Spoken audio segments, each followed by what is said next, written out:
Kona Kachongwe. Kwa mimi mruchishi witi labana. Ndio kuzila mageti. Kwa namba za X wini zirusha game phone.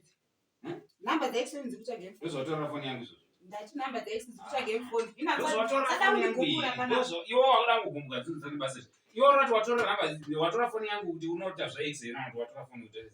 Phone naida kuona asindona namba za X wini. Aiwa shamari. Satan akatadza zvinhu zvakawanda mubhaibheri wobhozvo zvakatadza Satan but hapana munhu hapana kana akamboti Satan ngabviswe nyaya dzeSatan dzichingorimo mubhaibheri but idzo nyaya nenhamba ndo zvauroti namba akatibviswe nhamba dzakati tangai mabvisa Satan ngavana nhamba iyo dzibve mufonu tangai mabvisa nyaya dzaSatan dzakaita dzakaipa mubhaibheri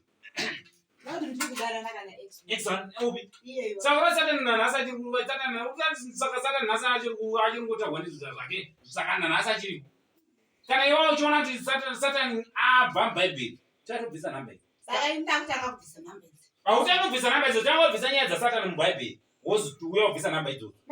Satan atori mutadzi chaichai. But nhasi nyaya dzake dzirimo mubhaibheri. Wakutaura nyaya dzeX wangu. X wangu akatadza chichi akatadza chichi. Saka X na Satan zvakafanana. Zvakafanana. Ko Satan munhu akatadza kuti X akatotadza zvekuita mba yake. Nhasi nakuroora nhasi wakuda kutaura yebvisa namba dzeX, yebvisa namba dzeX. Iyo hauna kuinga pana kuzoona namanhamba nomufoni mangu. Wakauya panapa kuzoona inini I'm here. I'm sleeping over here. Those who are family apana. Saka wakudaita zvokuda kuona nyaya dzemaX. I am pregnant from house to me to you. Yeah, you pregnant to me, not to my phone.